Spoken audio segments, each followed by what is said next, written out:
Now, this is a video for anyone out there that has ruptured their Achilles and is treating it non-surgically. I am currently at the 8-week mark and I'm doing pretty well, and I just wanted to share everything that I've kind of learned along the way, the things that could hopefully make it a little bit easier for you to recover from your Achilles.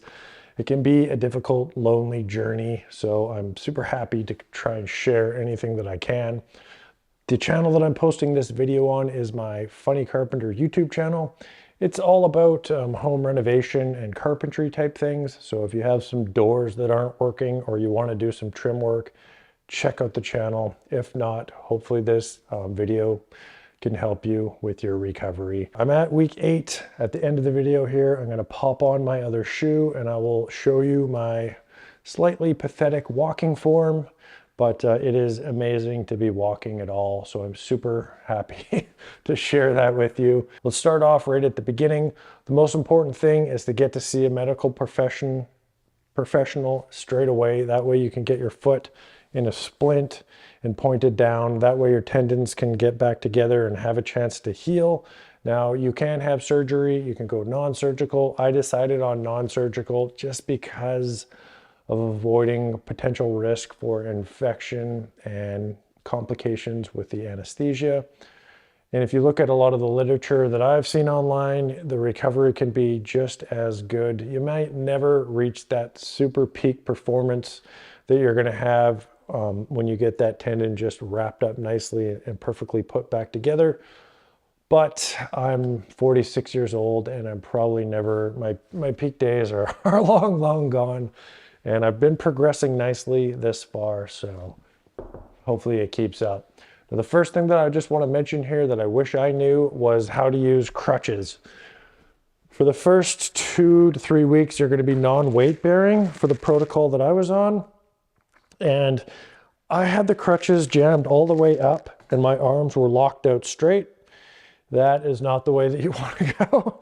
And I was getting very sore, my arm, everything was just not working that well. You want to have the crutches a little bit lower, a couple inches, and then you want to have some flex in your arm. That way you can absorb the body weight as you're crutching around.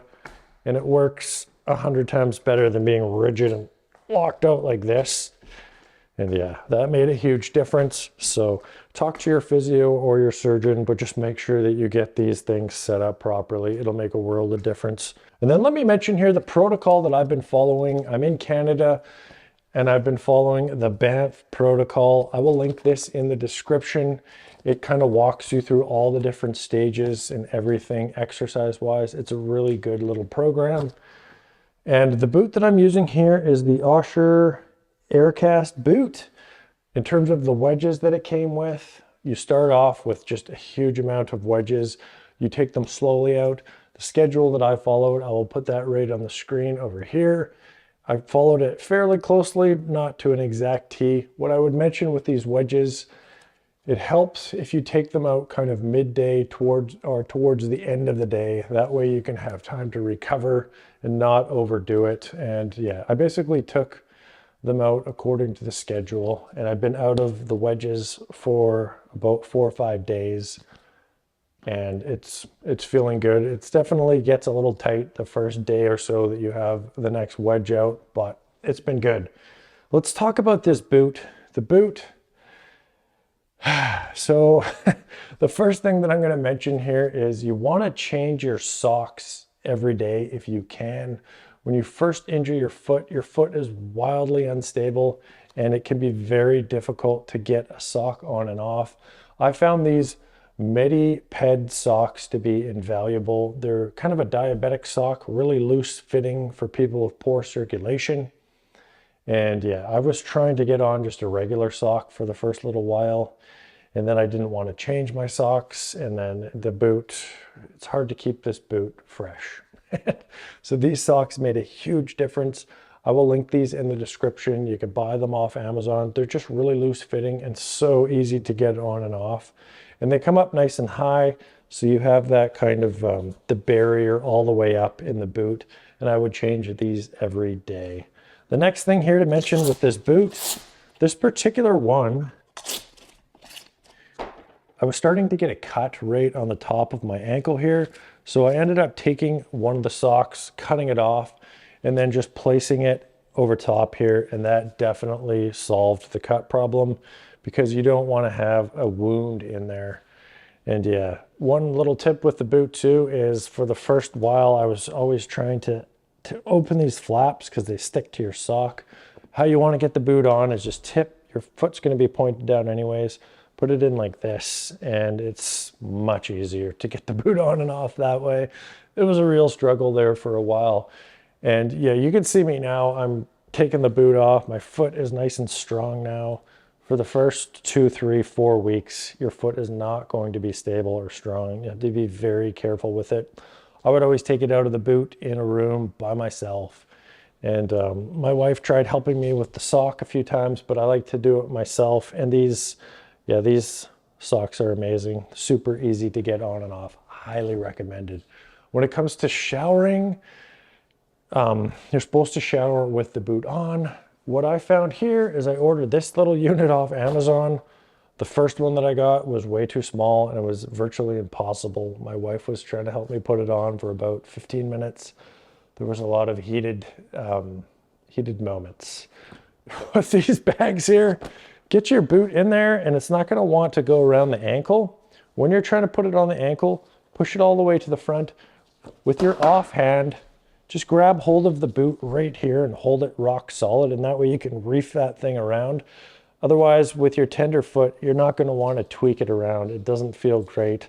So that was the best thing that I found for that. And the shower boot here, for the first couple weeks, you're going to need the crutches and then kind of hop into the shower a bit. But this definitely kept all the water out, and this was ideal because not being able to shower is no fun. And then for those first couple weeks, I did not take my foot out of the boot a lot to put ice on it.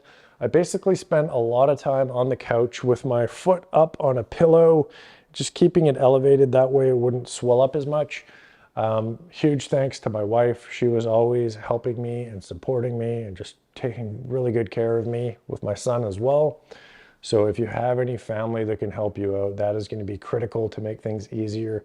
Because when you're not weight bearing and you're crutching around, like you can't even get a cup of coffee and crutch nicely back over to the couch, let alone a plate of food or anything. So you need help from your family.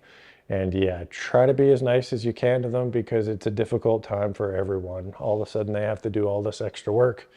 And yeah, and you're in a bad mood. And so do your best to try. It's in your best interest to be as nice as you can to your family so they can help you out. And I was very fortunate. So after that 2-week mark, according to the protocol and my physiotherapist, I started to do a little bit more activity. I found riding on a stationary bike in the boot was amazing. It just kind of got this leg back moving and in motion, and a lot of the pains that were kind of starting to develop kind of went away. The blood was circulating. I would ride the exercise bike anywhere from 10 to 20 up to 30 minutes a day, just a couple times here and there, and it was great. And then I started doing the other exercises in this book with this band, which is basically you're in the boot, you hook up the band to it, and it's a series. Again, I will link this protocol, the Banff protocol, in the description if you want to check it out or ask your surgeon or health professional about it. With all the stuff I'm talking about here, this is not rock solid medical advice. This is just what worked for me. You're definitely going to want to talk to somebody who's a little smarter than me about this stuff, but I'm happy to share it with you. Now the next thing here, we're kind of moving into the week 3 where my surgeon recommended partial weight bearing. Again, some of the things that I read online about it is your tendon is all kind of mashed up and jammed back together. And as you start to partial weight bear, the fibers can straighten out and you end up getting a lower re-rupture rate with early weight bearing. So at about the week 3 mark, I'm on the crutches, but I'm also putting some weight on the boot. And then probably in about 2 or 3 days, I'm starting to walk just with the boot, no crutches. And then kind of 50%, if I have to go a bit farther, I'll use the crutches. then just starting to get around just on the boot, and the quality of life just goes way up at that point. If you're in that early non-weight bearing phase, just give it a couple weeks. Your life is going to improve drastically. At this point, around the 3 to 4 week, my foot's a little more stable, so I'm taking it out of the boot more when I'm just sitting on the couch.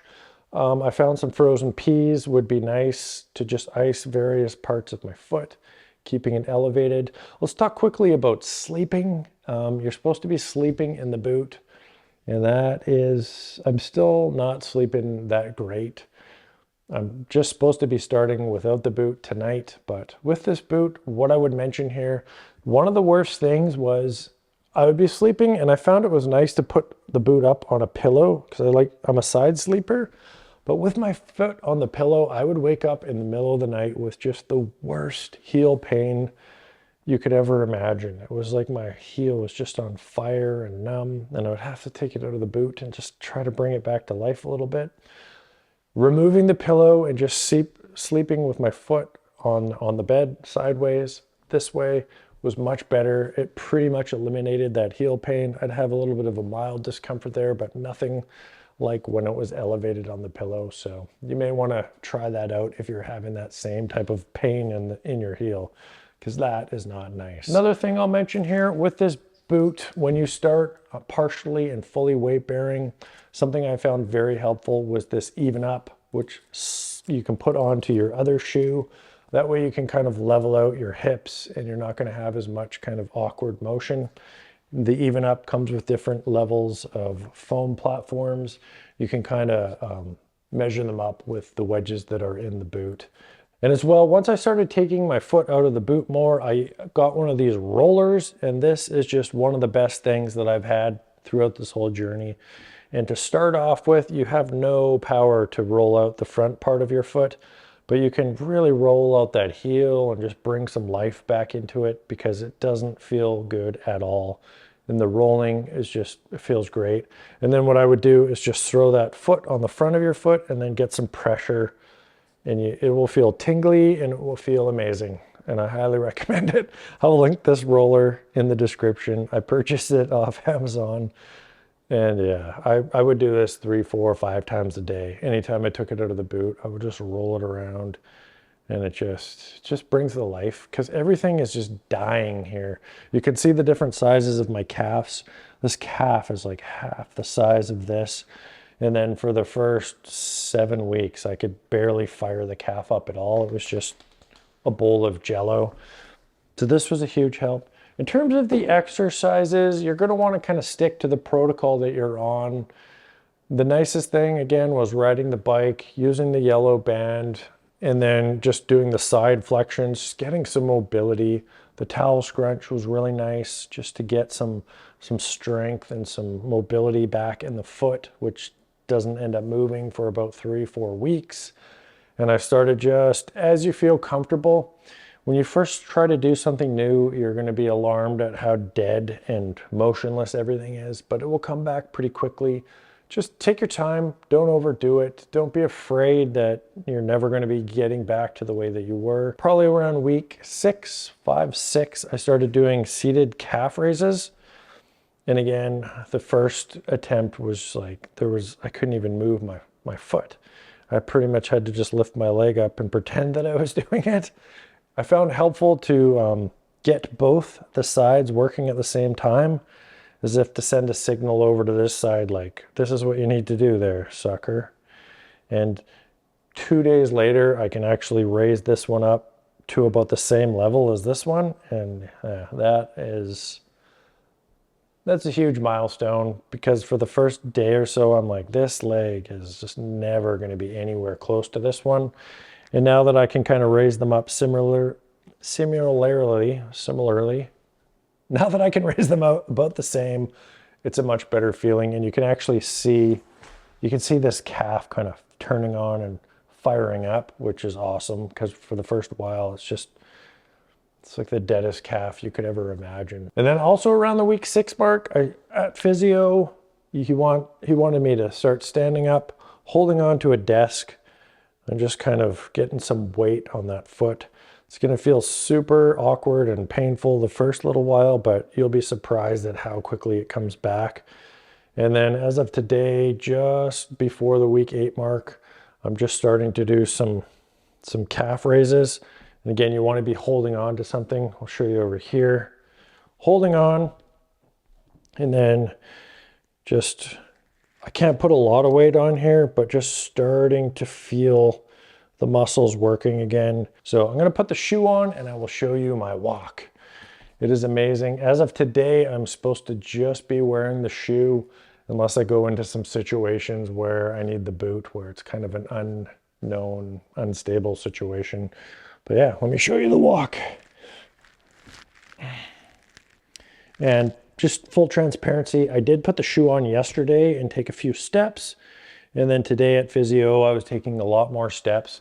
Now he had recommended using a cane on your good side. That's going to help you to just kind of like make more of a natural walk, because without the cane, it's a little, I'll show you.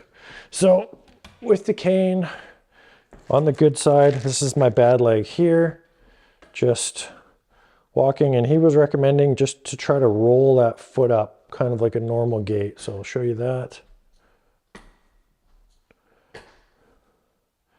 It's not at all smooth or good right now, but it feels great to be walking again. And then without the cane,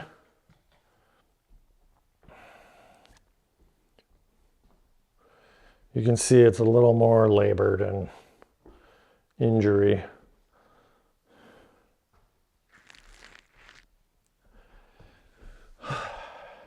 So yeah, it's a work in progress, but I've progressed so far since the early days of not being able to move my foot at all. So I hope there's a couple little helpful things in there for you. If you have any questions, leave a comment. I'll get back to you with any advice that I may have. I just wish you the best of luck on your healing from the Achilles rupture. It can be a difficult process. I definitely know that watching other people's videos has helped me immensely, just to see like, oh, that people are progressing. Things will get better. The first 3-4 weeks is definitely the hardest, and it gets better from there. I'm at week 8, just about up to week 8 now. You want to be extra cautious because you have everything to lose by re-rupturing. I couldn't imagine what would happen to my calf if it had to go back to ground zero. So I'm being extra cautious. I'm not going to overdo it. I'll make another update video, hopefully in another 8 weeks, and hopefully I will be doing really well. And yeah, just wish you the best of luck.